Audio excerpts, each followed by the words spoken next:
देखो, ये circle chapter का क्वेश्चन है, क्लास 9th का। क्वेश्चन ने बोला क्या गया है, O B D C are the vertices of a rhombus. Rhombus की क्या है, वर्टिसेस है। अब इस क्वेश्चन को करने के लिए आपको रोम्बस की प्रॉपर्टीज याद होनी चाहिए, ठीक है। And A B D and C, A B D C, ये सारे के सारे पॉइंट क्या है, सर्कल प्लाई करते हैं, जिस सर्कल का सेंटर क्या है, ओ है। हमें फाइंड करना है एंगल बी ओ सी, ये वाला एंगल, ओ बी सी, ये एंगल, बी ए सी, ये एंगल, और बी डी सी, ये एंगल, ठीक है। ये चारों एंगल्स हमें क्या करना है, फाइंड करने हैं। देखो, तो इस क्वेश्चन को करने से पहले हम क्या करते हैं, रोम्बस की कुछ प्रॉपर्टीज को जान लेते हैं। देखो, rhombus is a parallelogram whose all sides are equal।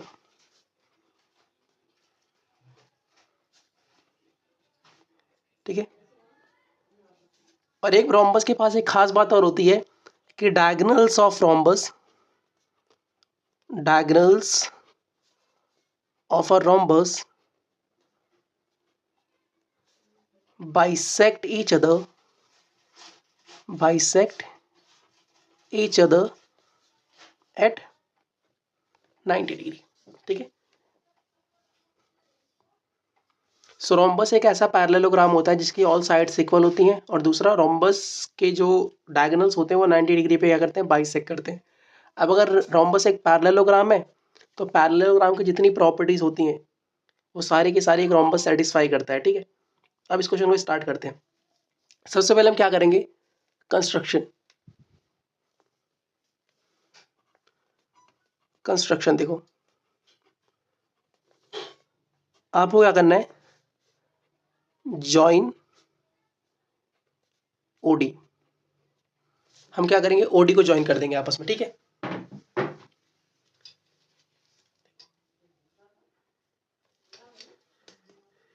देखो, ठीक है, ठीक है।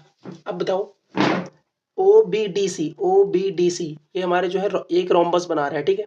तो और रोम्बस की चारों साइड्स क्या होती है, इक्वल होती है। मतलब this side is equal to this side, this side is equal to this side. तो ये चारों साइड्स आपस में क्या है, बराबर है। ठीक है। अब देखो, हमें पता है,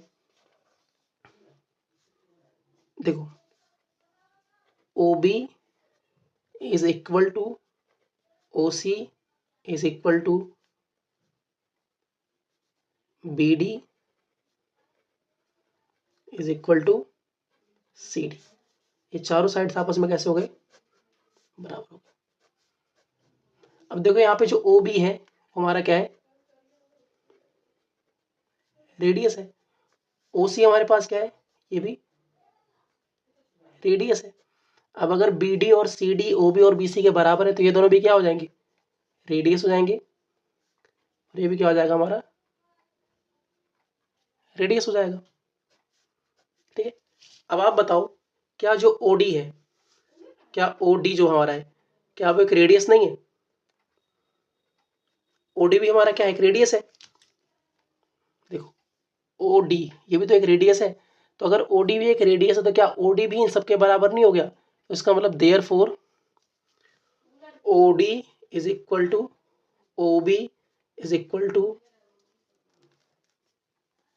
ओ C is equal to B D is equal to C D. ये चारों पांचों साइड्स आपस में कैसे हो गए, बराबर हो गए। ठीक है। मतलब this side, this side, this side, this side and this side, ये चारों साइड्स, पांचों साइड्स आपस में कैसे हो गए, बराबर हो गए। अब देखना ध्यान से, in triangle B O D, B O D, all three sides are equal, therefore triangle BOD is an equilateral triangle. और अगर बी ओ डी हमारा इक्विलेटरल ट्रायंगल है तो उसके तीनों एंगल्स कितने कितने डिग्री होंगे, 66 डिग्री। तो इसका मतलब इस एंगल को मैं अगर 1 मानूं, ठीक है, इसको मैं 2 मानूं, ठीक है, इस पूरे को 2 मान लेते हैं ना, ये पूरा हमारा क्या है 2 है, ये पूरा हमारा 2 है और ये एंगल हमारा 3 है। So angle 1 is equal to angle 2 is equal to angle 3। ये सारे हमारे क्या हो जाएंगे, 60 डिग्री के हो जाएंगे, ठीक है। अब अगर ये एंगल 1 60 डिग्री का है तो एंगल 2 भी ये इसको एंगल 4 मान लेते हैं, ठीक है भाई। जैसे बी ओ डी हमारा एक इक्विलेटरल ट्रायंगल है, इसी तरह से ओ सी डी भी तो इक्विलेटरल है। सिमिलरली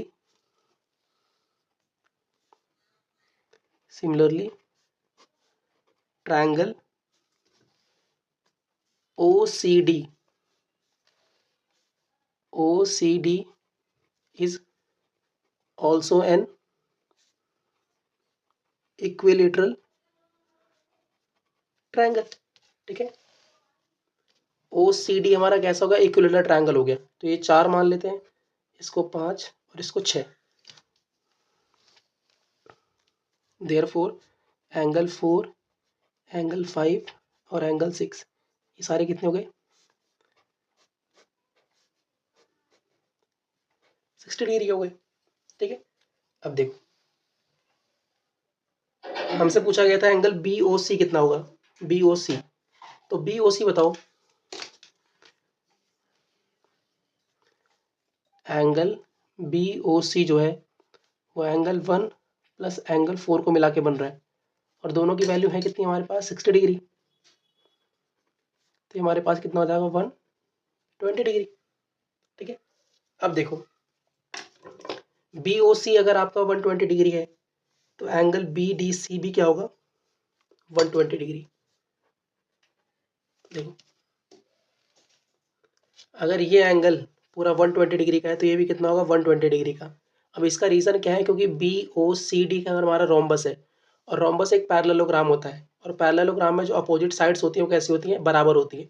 सो अगर BOC हमारा 120 डिग्री का है तो BDC भी हमारा कितना होगा, 120 डिग्री का होगा, ठीक है।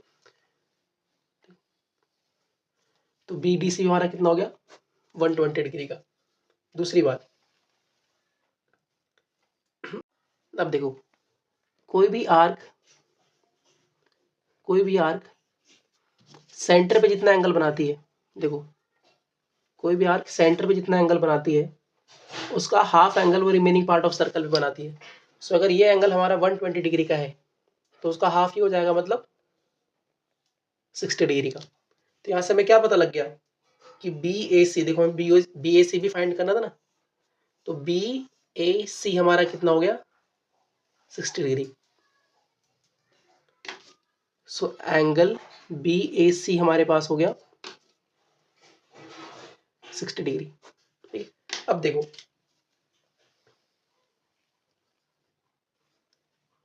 हमें एक एंगल फाइंड करना था, कौन सा, OB। देखो हमें एक ही एंगल ही फाइंड करना है, ये वाला एंगल, ये वाला एंगल। देखो बताओ ये एंगल कितना होगा। देखो ये दोनों ट्रायंगल्स आपस में कॉन्ग्रुएंट है, ये ट्रायंगल और ये ट्रायंगल आपस में कॉन्ग्रुएंट है, ये साइड बराबर, ये कॉमन हो गया, एंगल 1 एंगल 3 के बराबर था, ठीक है। तो ये दोनों ट्रायंगल्स कॉन्ग्रुएंट हो गए, तो CPCT से ये वाला एंगल इसके बराबर होगा कि नहीं होगा, होगा। अब ये पूरा का पूरा एंगल हमारे पास कितना है, 60 है। तो अगर ये दोनों बराबर है तो 30 हो जाएगा और 30 हो जाएगा। तो इसीलिए एंगल OBC जो हमारे पास हो जाएगा, ये हमारे पास कितना हो जाएगा, 30 डिग्री, ठीक है। एग्जाम पॉइंट ऑफ व्यू से इंपॉर्टेंट क्वेश्चन है, कर लेना इसे।